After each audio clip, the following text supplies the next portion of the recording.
All right, Bigfoot Society, we got the privilege of talking to Tyler Hall. Tyler Hall is a writer and director with Small Town Monsters, of course. If you're listening to this show, you're probably aware of who Small Town Monsters is. Really, there would be no Bigfoot Society without them. They were a big inspiration and motivation for me to start this show. So, Tyler, it's great talking to you. I met you at Monster Fest 2 this year, and we got to hang out a little bit. But how's it going, man? Yeah, man, going good. Good to see you. Thanks for having me on the show.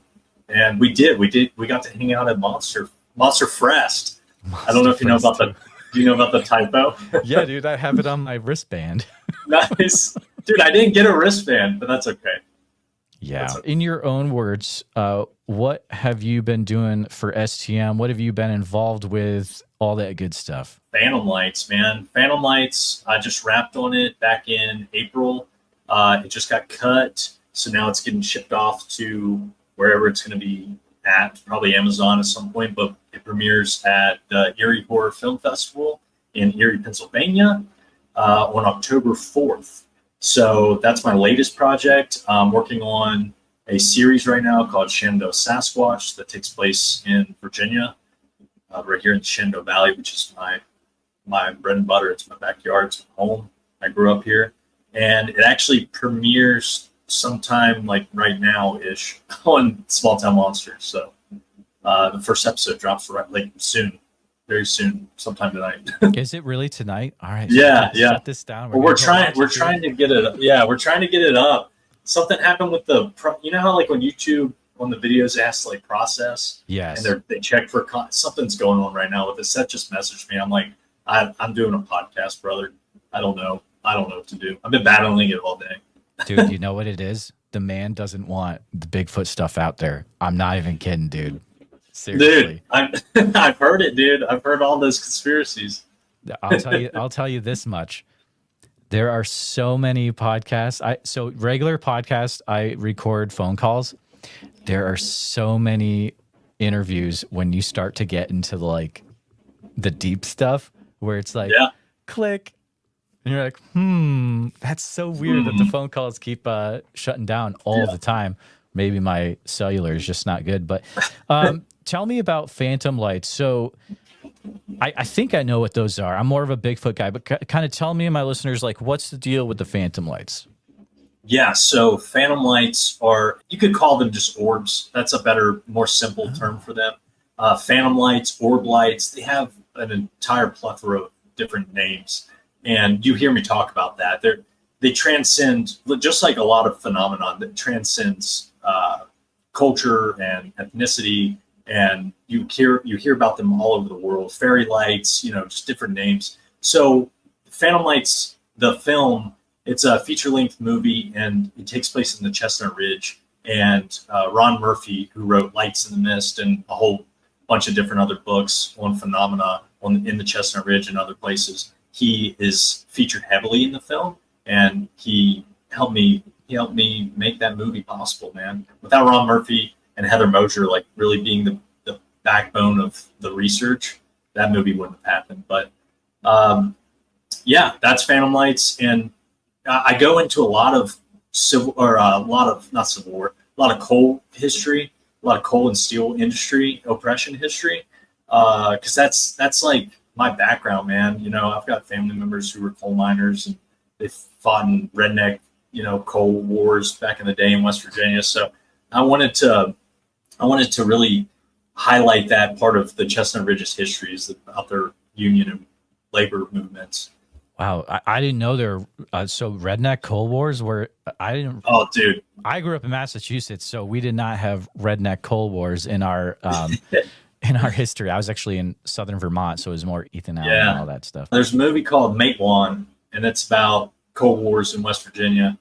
And dude, it'll move you. It's got James Earl Jones in it. He tries to join the union.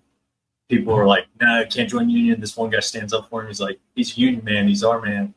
And it's cool, dude. It gives me goosebumps right now talking about it. I love it. I may check it out. That's where the term redneck came from, man. Really? A bunch of dudes are wearing red bandanas, and those were the coal union strikers. All right. Cool. Yeah, dude. That's great. That's cool. Shenandoah Sasquatch.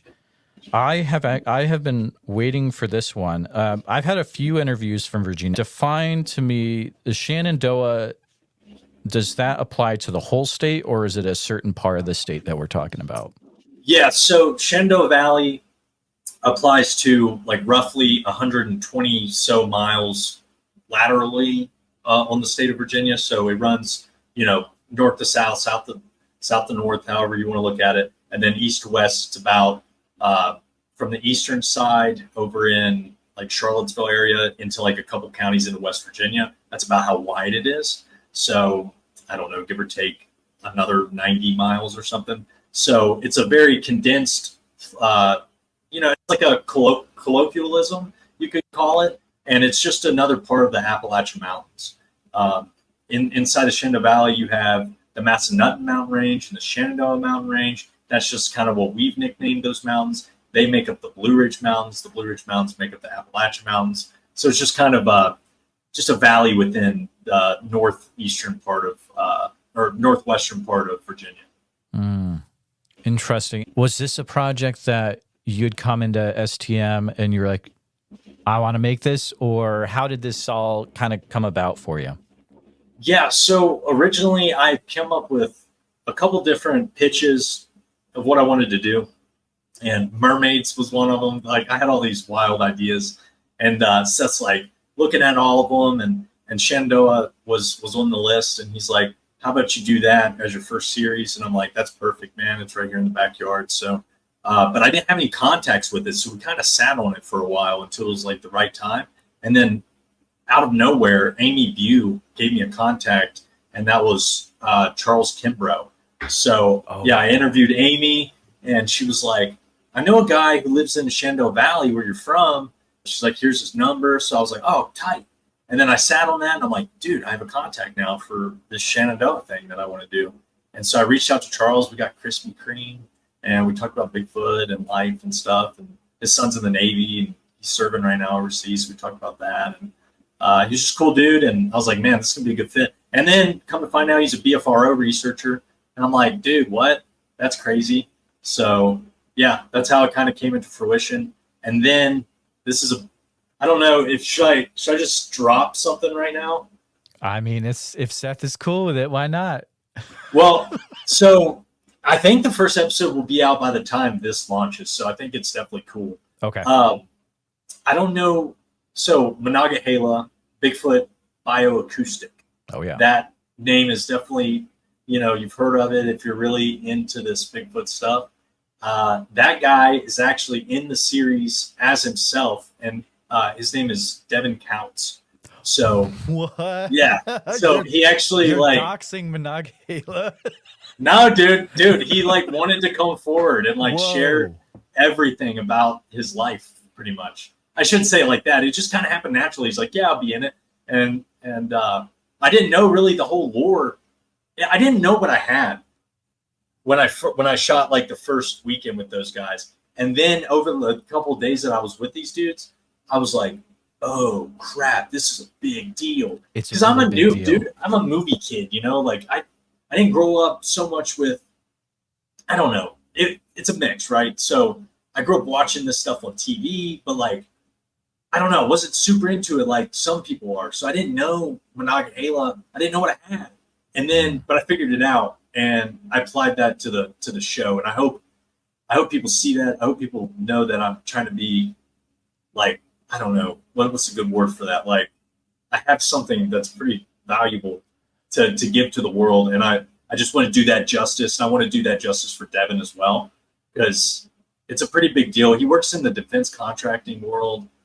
And, to come out and say, like, this is what I do in my off time is a big deal. So wow. I want to respect that. Man, 10 times more excited. I was excited before, but like, this is a huge deal. Like I would have never guessed that, that would not have been on my bingo card, that individual would be like, yes, this is me. This is everything. And it's going to be, it's going to be on STM presentation. Dude, at the same time. It happened so like naturally. It was really weird, man. Cause like I said, I didn't really know who he was. to be honest. I heard the name a few times, people like interviewing people and stuff. And I'm like, oh, that's cool. A mysterious guy who goes by Monongahela, which is which is West Virginia like region. And I'm like, man, that's cool. But then I'm working with him, and it's cool, man. I don't know. It's weird. It's weird how life works. No, maybe it's better that way though. That I wasn't like a fanboy or something.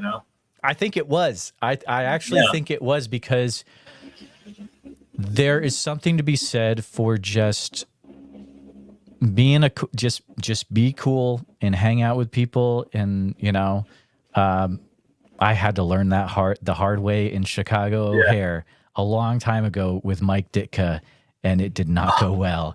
And so I was like, just be cool with people, everyone's just a person. So they just want to be, and especially if you see Mike Ditka, give him some space. He just wants to play his video games. He's a great guy.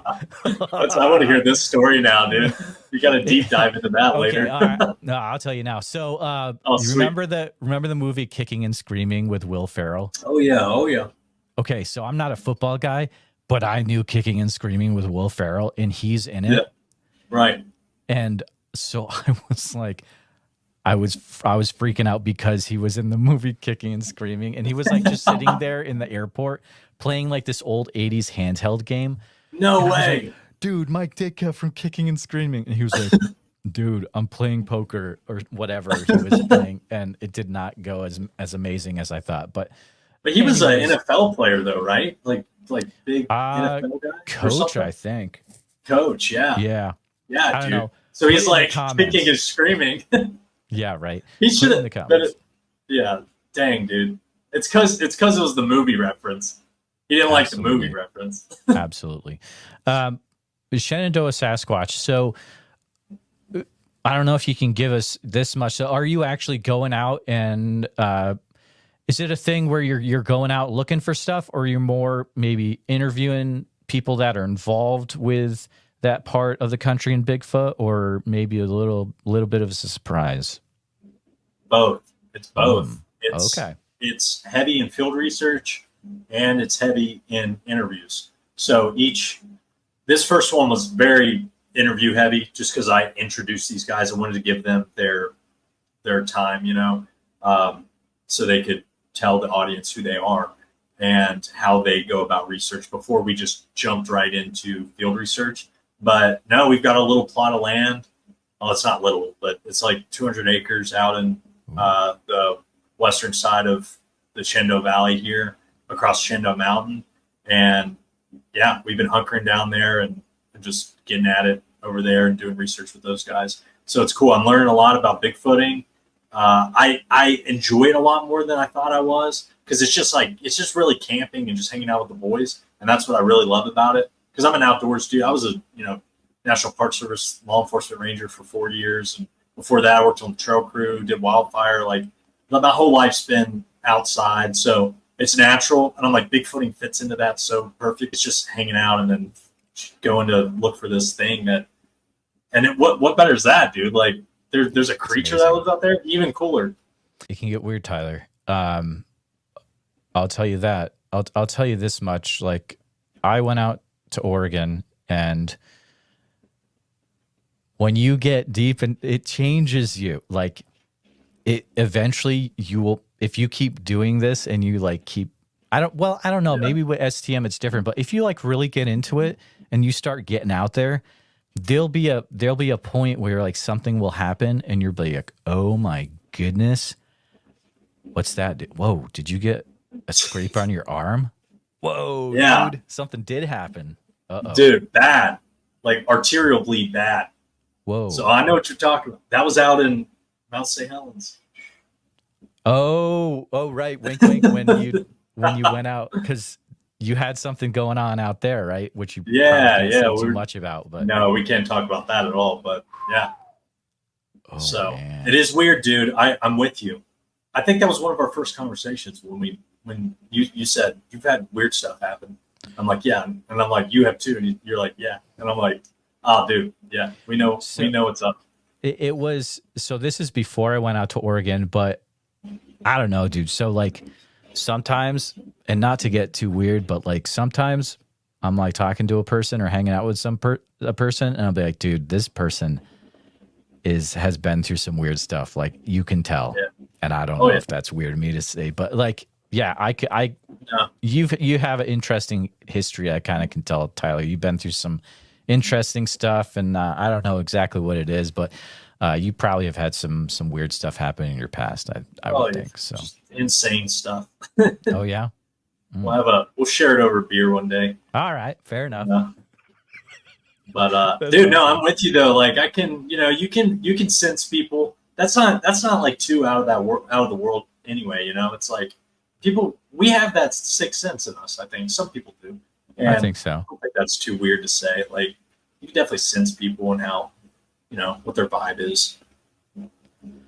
So Tyler, what do you think a Bigfoot is? Do you have any thoughts as to what we're dealing with when we kind of go down the rabbit hole, which is Bigfoot? Yeah, I think my first impression of Bigfoot growing up was that it was one singular Bigfoot. Growing up, I was like, there, it's like a Santa Claus thing. What was it? Rick Dyer, his Bigfoot suit. I remember Yeah. watching that on Fox News, dude. When I was little, dude. I was probably like 10. I was a little kid, and I was sitting in front of the TV, and I'm like, got him. And I thought it was like Santa Claus is next, dude. Like they're gonna get Santa Claus, that kind of thing. And then growing up, I'm like, no way. There's probably more of them. And then I was like, it's an animal. And then I got into conservation just naturally through my career. And I'm like, dude, this thing could exist. And if it does exist, then that means that we need to think a lot about how we interact with it and what are the, necessary steps to try to protect this creature. I mean, it probably doesn't need much of our protection. We didn't probably leave it alone. But like, how can that transcend into conservation? So I think Bigfoot's flesh and blood. I know it's a lame answer, but I think Sasquatch is flesh and blood. But there are weird things, dude. There's weird stuff with them. I'm not going to deny that. No, It is weird. I agree, because my answer, if you ask me the same question, is pretty similar. And I always say people think it's probably a cop out, but whatever. Mine is that it's a flesh and blood creature, but it can do stuff that science is just like, we have no idea what's going on. Like we haven't Sure. discovered that. So I think it can do some weird stuff. I'm sure you've probably gotten into that, or you've heard the stories, and man, it's the deeper you go and the more you interview people, the weirder stuff can get. Infrasound stuff is compelling, dude. Like, Mhm. and that exists. That's a real thing. So why, maybe they can do it too. But I would say absolutely. I mean, speaking of Amy Boo, I was talking to her the other day, and she was sharing with me how she and some fellow researchers were out, I believe, in Pennsylvania, and they all were having heart palpitation issues. And I've experienced that myself in an area in Iowa when me and my son were out doing a Bigfoot weekend, and it's very scary. And it blew my mind when I heard Amy talking about like, oh, it's happened to other people. It wasn't just a me thing. So I think that Bigfoot can do some absolutely weird stuff as well. What do you think the closest you've ever come to one, or have you had any interesting experiences? For sure. Which is even stranger because, like I said, I don't really get into this stuff, but it's like my whole life now. And I've had experiences. Maybe I'm like, maybe I just don't want to know, I don't know. But yes, so to answer your question, Glen Jean, West Virginia, my aunt owns a ranch down there, and it borders the Boy Scout territory, which is like 20-some thousand acres of just forested land. And then on top of the mountain there, or on the plateau, is their Boy Scout like barracks and chow hall and stuff like that. They got a bunch of man-made lakes up there, and it sits empty most of the year until the summer when they have like big Boy Scout jamboree. But anyway, so she borders that park, and then around all that is the New River Gorge National Park, and we've got all that wildlife area right there. So we go out there, and it started as kind of like just having fun in high school with her, watching all the Bigfoot stuff on TV. And so we just kind of go out and mess around until it got real. We heard like this roar or howl one night when I was younger, about 15, 16. And it was so guttural, and you could almost feel it, but you could tell it was far away. Like you could tell it was miles away in the hollow. And that's when I was like, what was that? All your hair stands up on your neck, and it's crazy. So after that, we would do that every summer, and pretty much every time get a response. Anytime I'd go to my aunt's, we'd go out and she'd do Bigfoot calls, and I'd sit there with her, and most of the time we get a response. But to answer your question, I know I'm a rambler. This was like June of this year. I want to say June. I could probably date it. I think I have some video of it. My cousin and I were out on that same property. My aunt was doing calls back at the house. We walked down into the woods, and dude, there was just a fresh storm that came through. So like there were monster trees everywhere, bunch of big fresh dead and down. So it was like it's already a jungle pretty much, but I mean now it's like super dense. I'm talking trees over top of your head and just super gnarly. And this is probably about midnight, and she's doing howls. And we're not hearing nothing, and we're deep in there. And all of a sudden, dude, we hear this tree crash. So it was like, what was that? And then some movement, and then movement that felt like it 360'd us, and it felt like more than one. So, and like bipedal, man, it wasn't like, and like there was like birds like freaking out and flying up out when this started happening. So it'd be like a flock of birds, just like, or like a grouse or something, just leave its nest or whatever. And then bipedal kind of walking.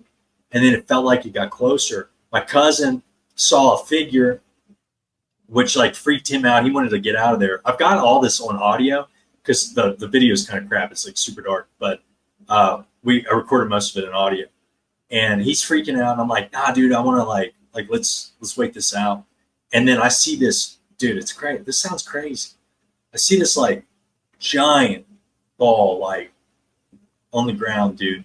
Oh. And there were lightning bugs going on, dude, like all night. And I grew up in the South, dude. Like I know what lightning bugs are.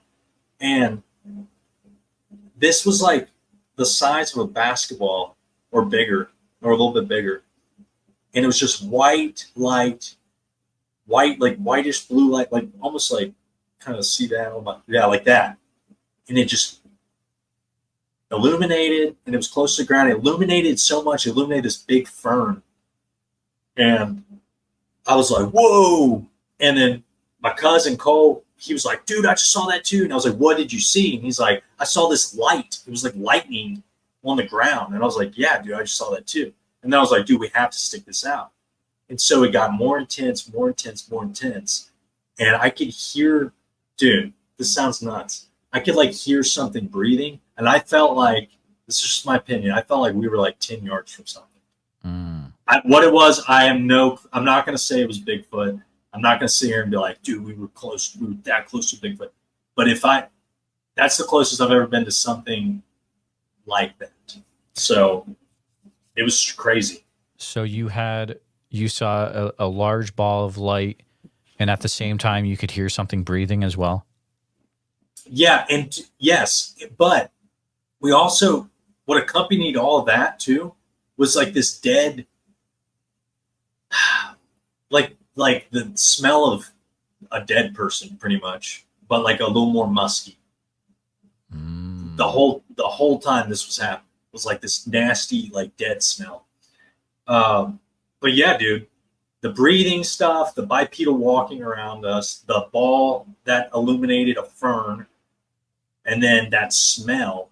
And then I'm like sitting there, dude, like staring out into the woods. And I'm like, I'm about to see one. I really thought I was about to see one. And then I can't remember. I have to review the audio again. But I think a big giant crash happens, and we dip. And we're like, we're done. It was like super loud. And it was way back where my aunt was, across from the, like across her fence line on another side of the property. So Was it like a tree crash or something crashing through the woods? probably like a tree fell, you know. I think it was just bad. It was not a good time to be in the woods in general because Right. that storm just came through. It was a monster storm. It was putting down big trees, and so it was not a good time to be in there. But dude, who knows, man? Like the tree crashing stuff too can be Bigfoot, or it could just be the storm that just came through. I bet you it was not her first rodeo going through weird stuff like that, though. It sounds like she's pretty aware of what's going on out there. Oh yeah, yeah, she is. She loves that stuff. She'd be a great guest, dude. She's crazy. I'm maybe saying, pass on my info if you want. But Yeah, I got you. She'd love to do it. She's funny. She does a fundraiser for suicide awareness out in West Virginia called Wheeling for Hope too. And she's a cool person, man. Oh, that's awesome. Yeah, that is very cool. I love stuff like that where you're raising awareness for that kind of stuff is extremely, extremely important. My listeners, they're always like, go into this topic. And I'm like, I'm a Bigfoot show. And they're like, who cares? Just do it. So I'm going to ask, so what are your thoughts on Dogman, Tyler? Oh, Dogman, dude. Yeah. I don't know much about him. I know I like the Rougarou stuff, but my thoughts, dude, I don't think it's real. I don't know, Really? man. It's hard enough. Yeah, it's hard enough. And I don't like saying that, because I'm not the type of dude to discount people's stories, I like to listen and respect people. But I've never heard anyone tell me that they've seen a Dogman either. And that might change my mind, because when I hear people tell me about Bigfoot, I can tell if they're lying or not. And most of the time, 99.9% of the time, these people are like going through it. They're like retelling a traumatic event, as you know. Not all of them, it doesn't affect people the same, but you can tell when someone's genuine about their experience. So no one's ever told me a Dogman story yet. And I think maybe if they do, then I'd be a believer. But dude, it's already hard enough for me to sit here and believe in Bigfoot and ghosts, which I do believe in. And then to add Dogman, I'm like, I don't know. I'm just waiting for Aaron Dees to kick your door down. Oh, I know, dude. He's gonna kill me, dude. He's gonna kill me. No. Yeah, no. The whole Dogman thing, it's a thing where I wish it wasn't real because the stories are just so crazy and they're never nice. There's never any good ones where it's like, and then they high-fived and had a pop in a soda and whatever. No, it's like it's always terrible. Massacre, dude. Yeah. It is always bad news. But then I'm like, man, they probably don't have Dogman out here in Iowa. And then the next week I get an email that's like, hey, I just saw a Dogman over by Iowa City. And it's like, no. And they look like hyenas. Oh, crazy, dude. Yeah. Let me ask you a question. Do Dogman, will they walk upright? Yeah. So, and again, I'm not the expert for sure, but a lot of the ones that I've talked to people about is they are on two legs.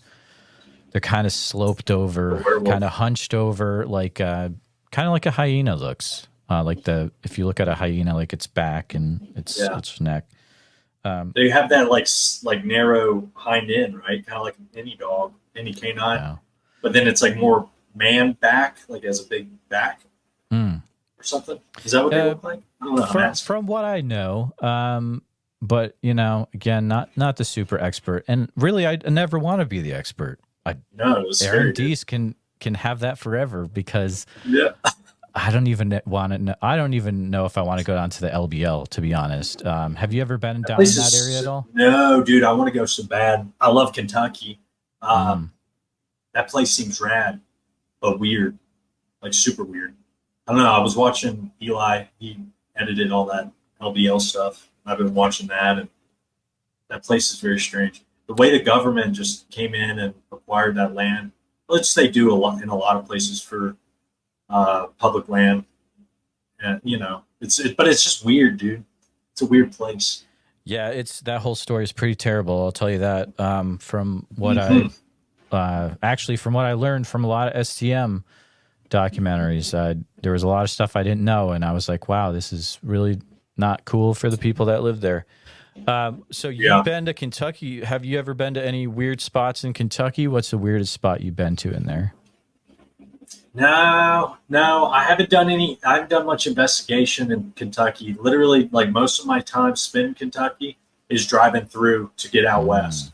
But we were stuck in, like, where were we? Outside of Louisville somewhere, stuck in traffic for like 3 hours. They had to land like a light flight on the road, so we got to like hang out on the highway while this helicopter came and landed, which was kind of strange. But I just think Kentucky's beautiful. It reminds me a lot of West Virginia and a lot of places in Virginia. So I think Kentucky's cool. I'd like to get out there more. I pitched a Kentucky thing. There was like some ghost stuff, like Hatfield McCoy stuff that I'd like to maybe get into. Oh, that would be cool. So did you say ghosts of Hatfield and McCoys? Yeah. Dude. Down there. Yeah. I think that could be interesting. I like that history crossover stuff. That's what I'm really into and what I'm really interested in creating with STM. But here's a curveball for you. Do you have a favorite piece of Bigfoot evidence? Ooh, that's out there. The world. Oh, I'd have to probably think on this, man. Dang, you put me on the spot. Favorite piece of Patterson Gimlin, easy. That's legit. That is, not only is it just like a beautiful piece of cinema, in my opinion, I think it just looks really cool. If like, let's say it's fake, it looks super cool. And it's believable that it's like a found footage style. And that was in the, 60s? October 20th, 67. Yeah. Yeah. So think about that. If it's fake, which I don't believe it is, but if it's fake, it's like the earliest piece of found footage movie ever, which is super cool. But it really it's not fake. It's real because that thing, well, dude, I mean, you can tell it's real in more ways than one. So the thing I always love about it, and a few people have pointed this out, but I know one of them is Jonathan Easley, is how you can see the muscles moving. Yeah. In a way that you cannot replicate with a suit. It would be just impossible, especially with the suits of that day. You can see its muscles in its legs, in its thighs, in its hind end. You can, the way the hind end tapers looks like an animal that's consistent with living in the woods, like how bears, like hind ends look. It has breasts. Like have you seen those photos of its, like, it has breasts, dude. I agree 100%. With you. Like the whole part with the breasts, absolutely. So yeah, it's just like, would you go the extra mile if you were making a suit to put those? That just doesn't make sense, right? Exactly. Does not make That's sense. How I feel. The conical shape, the nose, even in the upscale versions, you can see some of that facial detail. And I don't know, man, it just looks really good. If it's fake, those guys should have went and pursued a special effects, or whoever built it should have pursued a special effects career. And if they didn't, then they were doing themselves injustice. So, but man, I love the Patterson Gimlin footage. I think it's so cool. I don't know, man. I don't know what else to say about it. That is definitely my favorite. It's just cool. It's a good time. Yeah. So you started in STM, was it April of this year? July of 2023, part-time, and then, full-time this April. Awesome. Has there been, if you can share, if you can't, has there been a memory that stuck out so far that is like, man, that was really cool? Anything maybe behind the scenes, or just like a funny memory, anything like that? Yeah. My first time ever being on set with the STM crew. It was like most of them. They flew Aaron in, Seth was there, Courtney, Heather, Mark Matsky was there. So like all the, traditional STM guys, they were all there. and I drove in. I got off shift at work. This is when I was still part-time. I worked like a 16-hour shift. I drove all the way to Canton, Ohio, which is 6 hours. And then I worked like 12 hours, 14 hours in the Canton Palace Theater. So I was up for like, whatever you want to do the math, go ahead. But forever. And I just worked with those guys, had a blast. Didn't feel like I was working at all. And I felt like I fit in really well with them. We just had a really good time making UFOs Revisited. And I was like, I don't know, it was cool because everything I've been working towards my whole life with my film career came into, fruition right then and there. And that's because I busted my butt, it was just cool. It was just a cool moment for me to be like, I kind of like made it sort of thing. And that's because of like the hard work that I've put into doing this as a side hobby for so long. Like literally started when I was probably like 12, 13 years old. Oh, wow. That is really cool. And just had a bunch of different jobs over the years. And I'm like, I don't want to marry this career of like being depressed all the time, like no, there's something better, man. Like, and that's STM for me. So I'm just blessed and happy. So anytime I get a chance to share that, like those STM's amazing. I think that's a really cool thing that we can tell listeners is like, if you have a dream, you can go towards that dream. Now it might take you 5 to 6 years or longer easily to get to that dream. But if you work your tail off and you go for it, dude, you can go for it and you can get it. Yeah. So you have to work your butt off. I mean, you can probably get lucky, but like for me, I'm not a very lucky guy. I'm not pretty opposite. Like bad things tend to happen around me, but I try to be the guy who can fix them, but like I worked my butt off. So that's a good message. It's like, as long as you have a good work ethic, you can do cool stuff like this. It's not just, like, well, how can Jeremiah Tyler can, just do podcasts all day and that's their job? It's like, man, you can do it too. You really can. You just got to work at it. Yeah. And the other thing is like, you have to want it just because a big thing is like, you have to be wanting to help other people through it. That to me has to be a huge part of it. Once I figured out how what I do helps people a lot, that made the difference for me, just to the side. But and pretty much you have to be able to do it. Just imagine you're in your basement just talking to yourself and like no one's listening. You just have to love what you're doing. And it sounds like you did. So when you started at 12, like what was the first camera you were working with when you were making stuff at that age? Oh, dude. Oh my goodness. So we always had like VHS or like the little compact VCR things lying around. So I'm sure I made stuff on that. There's home videos of me like being like, give me the camera when I'm like 4, So I always was like into it. But we didn't grow up like with a whole lot of money. So we played like filmmaker and we'd hold like brooms as like the boom mic and stuff. But my passion came from watching horror films with my meemaw and my dad, my mom, and like being really into Halloween stuff.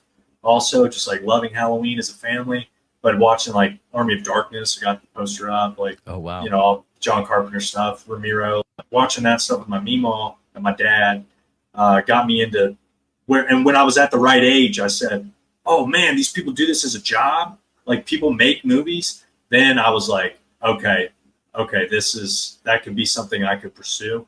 And then I just got weirder into it in high school. I started doing special effects makeup because I'm like, oh, Tom Savini's cool. I'll be like Tom Savini. And I'm like this skinny, like short kid in high school, like doing insane, weird makeup, dude. I've got this like chest cavity, like that's natural in my, it's like this is so stupid, but it's like a little, like, I don't know, deformity, you could call it. Nice. Birth defect. And man, I would make it like, I'd put latex in it and make it look like an alien chest burster came out and just like freaking people out. But yeah, it was more like doing stuff like that than grabbing a camera. My first camera that I ever bought was a Nikon D3200 DSLR. And I made some cool stuff on that. but just the low light wasn't good enough. But that's how I learned how to make beautiful composition with, anything, any kind of camera. So do you feel that your that early love for horror is going to show itself in any way when you're doing films for STM? oh yeah, it already is. Okay. Phantom Lights, there's like little homages in Phantom Lights, like some of I set up scenes, like interview scenes, like The Shining stuff, like Kubrick stuff, one point perspective. Like I love like Wes Anderson's like flat stuff too, and I play around with that on STM stuff. Like if you watch any of my stuff, it'll probably jump out pretty early that this dude likes 70s horror films and giallo horror and Italian horror and old westerns, and like you'll see it. I like wide landscapes, and yeah, so it definitely transcends. Hopefully, it can transcend into like a screenplay. Maybe that's my end goal. But right now, I love what we're doing. I don't care what it is. As long as I'm making movies, I'm happy. That's awesome. So let's say it's Halloween, every Halloween, is there a movie that you pop in every Halloween? You got to watch it every year. Oh, dude, it's probably on my floor. We just moved in, so I got all my whole collection's like on the floor right now. But Phantasm, dude. Phantasm, 1978, 77, Don Coscarelli. That's the one. Another Halloween go-to. Dude, there's a million. Like, definitely John Carpenter's Halloween, of course. You have to watch that. But like, oh man, Return of the Living Dead. Oh, there's all kinds of good stuff. Hocus Pocus. You keep going. Oh, Hocus Pocus, dude. You're getting into you want to talk Halloween movies. Oh, Ed Wood. Tim Burton's Ed Wood. That gives me that's a cool little Halloween movie.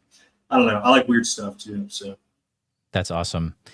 But seriously, Hocus Pocus is about the most I can handle. But maybe I will take the titles you said, and maybe I'll jump into something else. Don't watch the new Hocus Pocus, dude. No, I heard it was terrible. We just lost Disney as a sponsor, guys. Just kidding. They're not a sponsor. You're down in Appalachia. Yeah. So let's think about this. And half the comments is going to be mad I said it that way. You can say it one or two ways. So we're going to say it dude, that there's way 3 sayings apparently. There's 3? Yeah, someone calls it Appa. Dude, I heard it the other day for the first time, and it's like some Pennsylvania people. It was like, so there's Appalachia, which is what I say. And then there was, dude, I don't even remember, but it's weird. It's so weird the way they said it. Appalachia. It was crazy. Wow. Yeah, so there's 3, dude. We're going to make someone mad regardless. It's going to be great for engagement in the comments for sure. So thinking of growing up down there, what is the weirdest legend that you remember when you're growing up and you're learning about that whole area? What's the weirdest legend that you can think of down there? All right. So I'm going to do a 2-parter. I like to talk. All right. So I was born in Beckley, West Virginia. So Mothman for that region, of course. Like everyone knows about Mothman, right? I mean, Mothman's worldwide now, but of course, being from West Virginia, like that's your dude. Like everyone knows Mothman. But growing up in the Shenandoah Valley in Virginia, we have a local legend that is not many people know about. And there's this old mausoleum out on the west side of the river here in the Shenandoah River. And those are the boonies, man, of Page County. Those are the boonies. You go down this road called Page Valley Road, and there's this mausoleum that sits in the woods abandoned. And it's an old A-frame cedar log mausoleum. And it's dilapidating now. There's a lot of graffiti, but it was built in the 1940s, 1950s by a guy named Urban Westenberger. He was from Germany. He luckily got out of Germany as a young man pre-World War II and went to school here in Virginia. So right here in Virginia, he got a plot of land. He built a home, and then he shipped his parents over. They were deceased in these coffins from Germany, and then built them a mausoleum, and it took him years to finish the mausoleum. So they sat in his house. That kind of became a legend for that time, for that boomer generation. People would go to his house, look through windows, you know. Anyway, Ooh. so, but in the 90s, his parents' bodies in their tomb was desecrated and dug up and thrown out in the woods in the national forest out there. And that's all corroborated by the law enforcement officers that worked that case, and then the coroner, who's still alive. Well, I do work for a funeral home all the time, it seems like now. Oh, really? It's weird. Yeah, dude, like I've live streamed. It's not funny, but it is kind of funny. Like live stream funerals. I like help them install their like live stream equipment now, and then I've just like done drywalling for them. It's just weird stuff. So, but anyway, that Big Dow is the guy's name. There's like 3 Dows: Big Dow, Little Dow, and Big Dow's still alive, and he had to like go pick their bodies up. So it's just a weird, but it's like a lover's lane / like let's go scare the girls in high school legend, and Nice. and that's it. That's it. Boom. That's very interesting. Not a big fan of the whole throwing the bodies No. out in the woods, or like that's not a Yeah. cool move. Don't do that, guys. It's crazy, dude. Not cool. Yeah. Ugh. Do you think feral people are a real deal? Is that something you run into? I don't think they are.